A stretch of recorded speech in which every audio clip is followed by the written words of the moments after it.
Hello and welcome to the Tripping on Bricks podcast, brought to you by the AS Review, Western Washington University's alternative news source. Listen to the stories of Western students as you walk to class or work from home. This podcast focuses on student stories by and about you.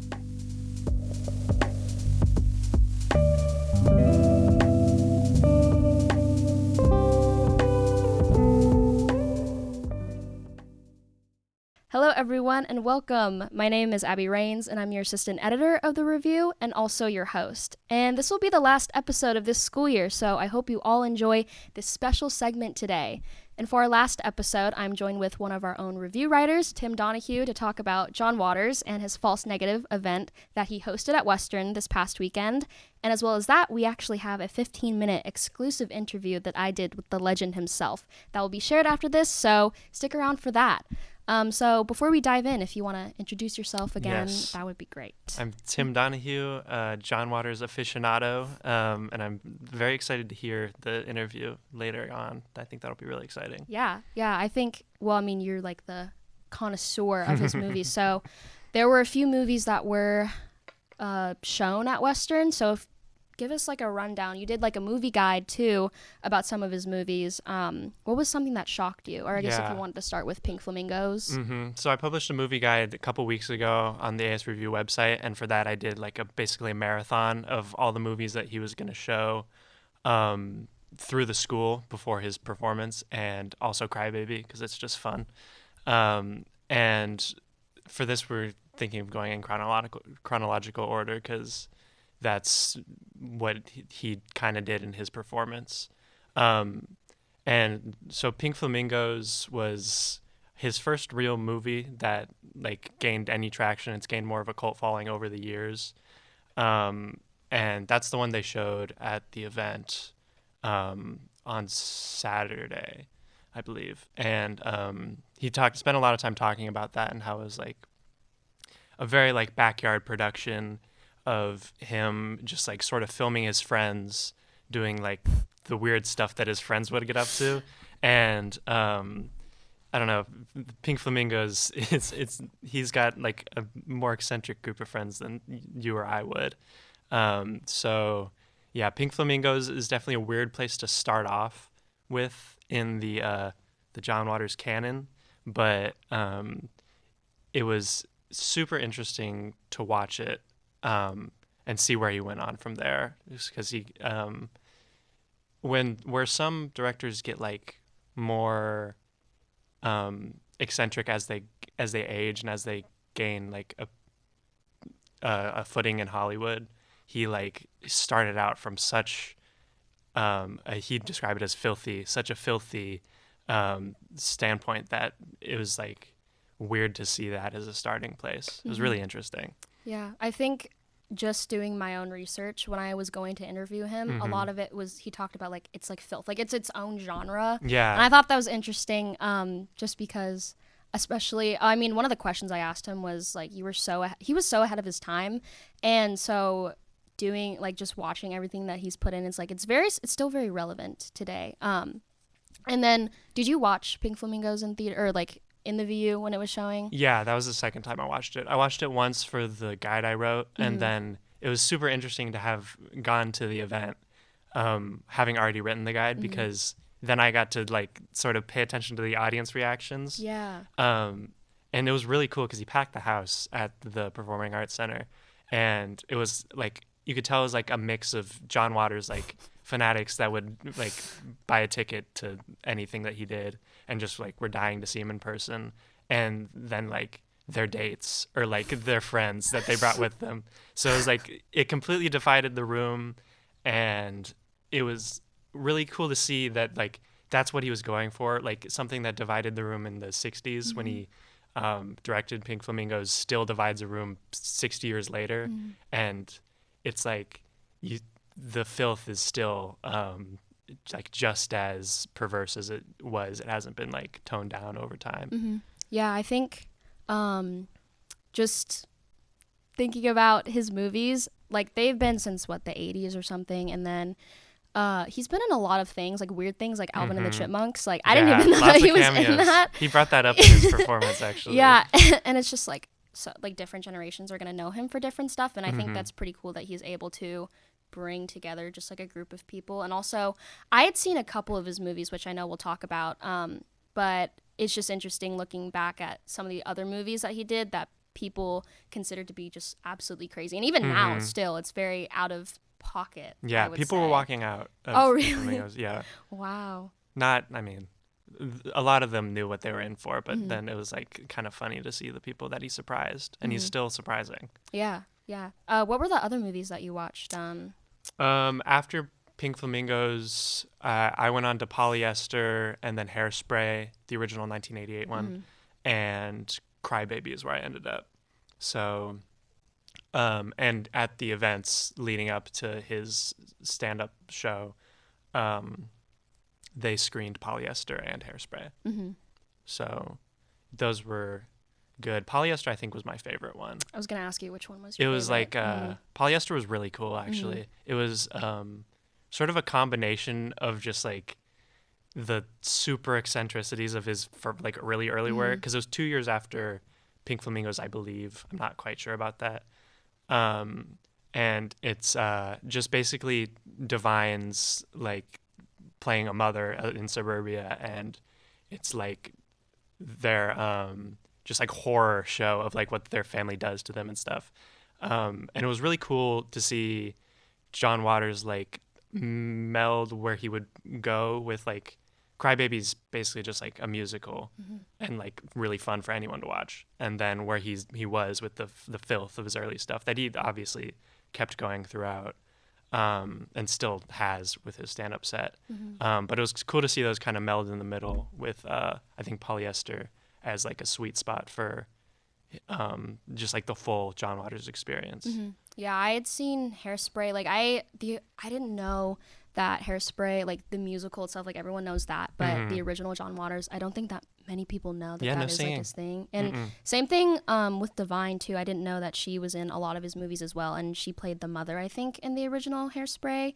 If I'm correct. And I thought, I mean, they seemed like they had a really close relationship over those years, and so again, like the underground type movies compared to the Hollywood movies is interesting, because I've just seen like Crybaby and Hairspray, and weirdly enough, like again, I didn't know it was John Waters who made Crybaby, but I was like, okay, this is like very different than his other movies that he's made. Yeah, he spoke a lot about like his troupe of actors that he worked with, and it's really seemed like he had like a lot of like close relationships with the actors that he worked with. Obviously, Divine, who he worked like the like strands of their relationship go throughout like decades of movies, and they kind of like grew up together in the industry. So that was really cool to see, and it sort of comes from the place of just like having absolutely nothing to fund your movie making at the beginning. So I thought that was pretty cool. I mean, if I had little money and I wanted to make a movie with friends, I mean, I would totally do that, although it wouldn't be as artistic as his stuff. So I think mine would be a little more tame. I know, I'd just be like in Bellingham, just chilling, I guess, just driving around to places. So for a stand-up show, I know that you went to that, and you talked a little about how he like talked about Alvin and the Chipmunks for a little bit, but how was his stand-up show? Like I interviewed him, and again, like he was very sharp, like very quick-witted, and I think he has a very particular humor, which I can appreciate, but I know that some people It was might interesting. not. I didn't really know what to like think about, like I didn't know what to expect going into it, because like his movies are funny in a way that doesn't seem like it would translate into just like telling jokes. And his stand-up was sort of like similar along those lines. It was more like storytelling about his life, and about like he kind of went chronologically through the movies he made, and it was like funny in a way that you wouldn't expect stand-up to be funny. It wasn't like set up and punchline over and over again. He's just like telling stories and allowing his funny personality to show through. And that's something that like, I mean, it'll never get old, because it's his sort of autobiography of spoken word, and he is still very sharp. He was quick with all the answers to the questions in the Q&A. And just like was motor mouthing throughout the spoken word section, and it was really cool to see like 70-something-year-old John Waters just like going toe to toe with this crowd of college kids and his like super fans, which apparently exist. Which exists. Do you remember the questions that they or like anything fun popping up that you were like, oh, okay? There was a lot of questions about his writing process, which to me is super interesting as a writer for the AS Review. And he gave a lot of good like insight about how, because it can be such a daunting task to like write or take on any creative project, how it's like so much more just consistency than it is anything else. Like he said, he gets up 8 to 11. This is just like a quote that I triggered in my mind. 8 to 11, he just gets up and like thinks of weird ideas. And then from 11 to 2 or whatever, he like writes them down on paper. And it's like every morning he does that, and he's 70 something years old, and he's wrote novels now. He's directed countless movies, and he still just like gets up and does it. It's like a job still, but like that's how you get a career like John Waters. I definitely could not do that every day. I wish I could. That sounds crazy. I mean, he seems like he's very put together. And this is a little precursor to the interview, but when I was asking him about his books, because he came out with a book at the beginning of this month. Yeah. And I did ask him about his other books as well, because he's written a good amount, but this is his first novel, I'm pretty sure. But I had specifically asked him about, or he mentioned something about LSD, and he said that writing one of his autobiographies, that was like a main influence of like him tripping on LSD, trying to go around like the United States. Car Sick, that's what the book was called. Oh yeah, that makes a lot of sense. Yeah, so I'm like, I wonder what else he's not saying exactly. That it's like, I know, like, what else do you do? Because I don't know, I definitely couldn't write a book. It'd be fun to just follow him around. Yeah, exactly. Just be like his little entourage. Yeah, that would be really funny. And then did he talk about his book that he is coming out, or that he did come out with at all? Like, did he? That's the reason he was at Western. And he did talk about it a good amount. The actual like plot of it sort of escapes my mind, but it seemed like a new challenge for him to try to transfer the sort of shock value that he gets, or that he like obviously is a theme in his life. Like you even talk to him for like more than 5 minutes, and you can see that like he's trying to get a reaction. And it seemed like a sort, like, this is just from what I'm gleaning from what he said at the event. It seemed like a sort of like new progression of like a challenge for that shock value to see if it can translate onto a page. Okay. And he said that he mentioned that he's always been a writer because he wrote all his movies. And he also hinted at there being like more creative liberties you could take with writing a book because you don't have to worry about the funding as much or the like production value of something that's like as high budget as Crybaby or something. So he can get a little weirder with it. Yeah. He seemed really excited about it.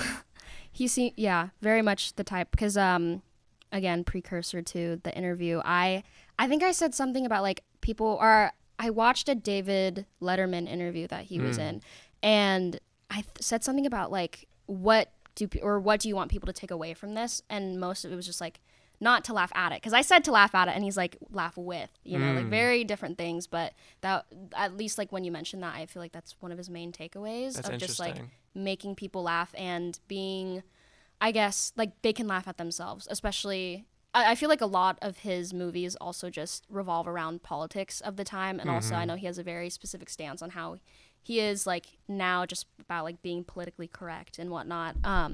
Which I feel like is also just another thing that's really interesting about him, just because he talks about that. Yeah, where it's his like stand-up taboo. was very focused on that. And I think in a way it sort of aligns with what a theme of his whole career or life has been, which is just to push boundaries. The idea of cancel culture is like sort of like a hindrance on that. And I think that's something that he could possibly see as a threat.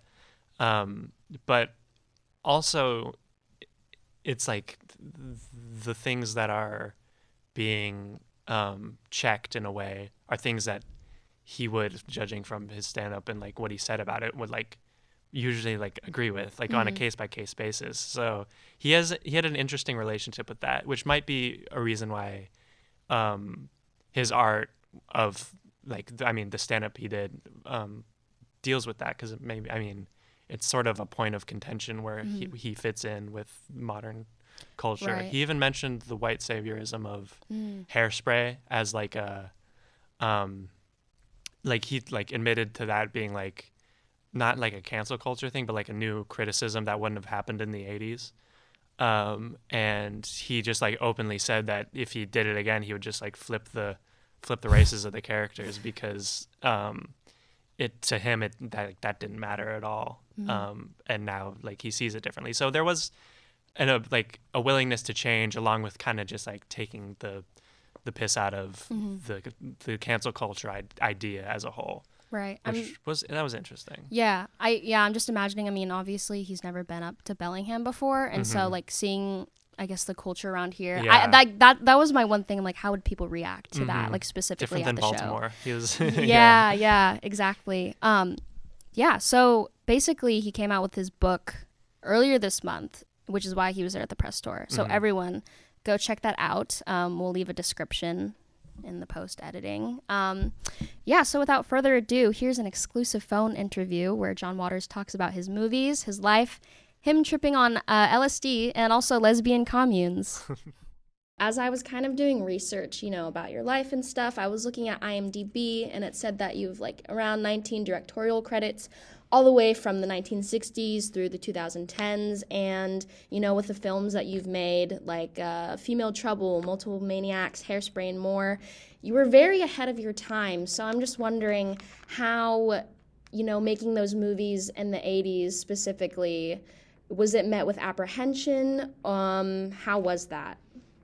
I was too self-confident and nuts and driven to feel apprehension. I never thought, I can't do this. And maybe I owe my parents that, because even though they were horrified by the movies I made, they at the same time encouraged me to continue because I had a strong interest. That's how people get in trouble when they don't know what they want to do. And I always did know what I wanted to do. But people always came to see them. I never showed to empty theaters. I got bad reviews, but it built and it built. To eventually, I've made every kind of movie. I started making underground movies, then I made midnight movies, and then I made commercial movies, and I made Hollywood movies, and then I went back down to making Hollywood underground movies, the last one. So I think I've worked in every realm of the film business, and I was treated fairly in all of them. Oh, that's great. So I guess going off of that, what would be the difference between making more underground films versus like working in Hollywood? How is that different? Well, one, you can buy a house. The other one, you can't. One, you have to listen to a lot of people's opinions. The other one, you don't even ask the opinions. It's an algebra problem. The more money you get, the more people are going to have to say about it. But from the very beginning, everybody that I borrowed money from, in the beginning it was pot dealers, they all got their money back. I paid everybody back. Now, not all the studios, but back my bigger budget movies got all their money back. But by now, I think they probably have. It just takes a long time. My films seem to not go away, and they keep getting reborn. Criterion has put out 4 of them, and they keep coming out and they're play on television now. Who would have ever imagined they could play on television? That's awesome. When I was watching a couple of your interviews, you said on Letterman that you wanted to spread your germs to suburbia. I find humor in all the things that are terrible about America and things that people have anxiety about, but the first step in getting rid of that anxiety is to laugh at it. And you were just talking about like how your movies were like really healthy. So for people that watch... I agree. That is how you argue, how you win. Humor is armor, humor is political, and humor is, as long as you make fun of yourself first, you can make fun of everybody. The new self-righteous trigger warning crowd, even though I agree with a lot of them, they need to make fun of themselves first. The one thing they're lacking. Yeah. For people like that watch your movies now, what would you want their main takeaway to be? Just to laugh at some of the... No, not at. I never laugh at. Okay. I want them to laugh with. Yes. I think that is those 2 words are the entire reason I've lasted 50 years, because I'm never laughing at, I'm laughing with. I make fun of things that I love, not hate. So for people that watch these movies now, like especially in this modern day and age, because it's so different from, 40 years ago, what would you want their main takeaway to be, especially in like the political climate that we're in currently or have been in for like the past several years? Pink Flamingos would have never... Pink Flamingos outraged hippies, and now it's possible, I guess, it could outrage really politically correct. Even though I think it is politically correct. The right people win. Divine was minding her own business as the filthiest person alive, and she was challenged by jealous perverts that wanted to give her harm. So I think that's politically correct. I think today Pink Flamingos is probably even worse. But at the same time, this year, the National Film Registry picked it as one of the historic films of America, which is pretty crazy and pretty funny, which just goes to show if it's original enough. People might hate it in the beginning, but young people that are just seeing it now when they're 18 years old, they don't think, oh, I've seen this before, this is old hat. It still works. It still works. It does what it was supposed to do, which was to startle you and make you laugh. Yeah, and I had a question about just like the transformation of modern day cinema since you've been a director for so long. How do you think just movies in general have changed over the years, as well as maybe directing them from that time to now? Well, the main thing is censorship. When I was young, the first thing, foreign filming like Ingmar Bergman and Fellini, they broke all the censorship laws, and the first thing you saw was a woman's behind and breast and frontal nudity, then a man's behind, a man's penis, and then real sex. And after that, who cares? It's been done. Now it's on television. So now a youth's responsibility is to come up with a new way to startle the people that are just a little cooler than them and make them be cooler themselves. Mm-hmm. And that is coming up with something new. It's always about something new. And laughter. You want to change things, you make people laugh. If you preach and hit them over the head with a message, they just rebel. They go the other way, actually. You lose when you do that. If you can make them laugh, I did that with Hairspray, even racists like Hairspray, even though that's what it was about. They didn't get it because they laughed. And maybe they became a little less racist from it. I hope so. That's great. So even like you directed a lot of movies throughout the 80s, and you've started to do a lot of stuff more recently, like acting. How is that different from seeing yourself on screen versus behind the camera, and would you want to do more stuff like that in the future? I sort of hate being in movies. I like to be in things that nobody would expect, like a or Amazing Mrs. Maisel. I always say no to, like, low-budget movies. Mm-hmm. I do the opposite, ones you wouldn't expect me in, because I just like to hit new audiences. I get recognized on the subway all the time for being the Chucky movie. Children recognize me for being the Alvin the Chipmunk movie. I have lots of careers. I basically have backup plans always ready to reinvent myself again. And in show business, you have to do that if you're going to last. Nothing lasts well forever. You don't always have hit after hit after hit after hit. And if you have flop after flop after flop, you won't be doing it anyway. Yeah, that's a good transition. I know that you have a book coming out recently, and you've written many books like Car Sick and your autobiographies like Role Models, Mr. Know-It-All. What was your inspiration for writing Liarmouth that's coming out next week? Well, I've never written a novel the same way I challenged myself to write Car Sick when I hitchhiked across America when I was 66 years old, or when I took LSD again at 70 after 50 years in my last book. The first hitchhiking book was Car Sick. This was Mr. Know-It-All. So I had never written a novel, and I like novels. I've read novels my whole life, so I wanted to write one. And it took 3 years. It was hard. But I'm happy with it, and it's really nuts, and I have no idea how it's going to be received. We'll see next week. Mm-hmm. Yeah. I guess backtracking to talking about how was your experience on LSD when you were 70? Well, you can read the whole chapter of the book. It was okay. Great. It was the strongest acid I ever took. It took me a year to get the best acid I finally could from the provenance of Timothy Leary's people. And, not like these pussies today that take micro doses. No, this was, and I took it with Mink Stoll, one of my oldest friends, an actress in my movies, and we did it 50 years ago together, and we had never done it since. It was great. I don't need to ever do it again, but sure cleaned out the cobwebs. Mother always used to say, we're talking to a university here, my mother, don't tell young people to take them. I'm telling old people to take them. I'll definitely keep that in mind. So as we're talking about your like holistic career and just saying, always trying to change things and keeping with the times, are you focusing on one thing at the moment? Because I know you're doing a lot, like you're doing this press tour and you're going to come and you're going to talk. Well, I have this spoken word show I do all the time, and that's something. I have a Christmas one, and I have the one called False Negative. And I do that maybe 40 times a year, so I had to stop during COVID. I lost a lot of jobs. But it's another way to write and to meet fans and to spread my humor. So I'm doing that. I'm writing another movie. The book's coming out. I have the Christmas tour. I have the John Waters Summer Camp that happens every year. I host the big punk rock festival in Oakland twice a year. That's coming up. So I'm busier than I've ever been in my entire life. Wow. Can you say anything about the movie that you're currently writing, or is that kind of... In fact, I can't. Okay. All right. I thought I would ask. I learned a long time ago, it's bad luck to promote something before you do it. Okay.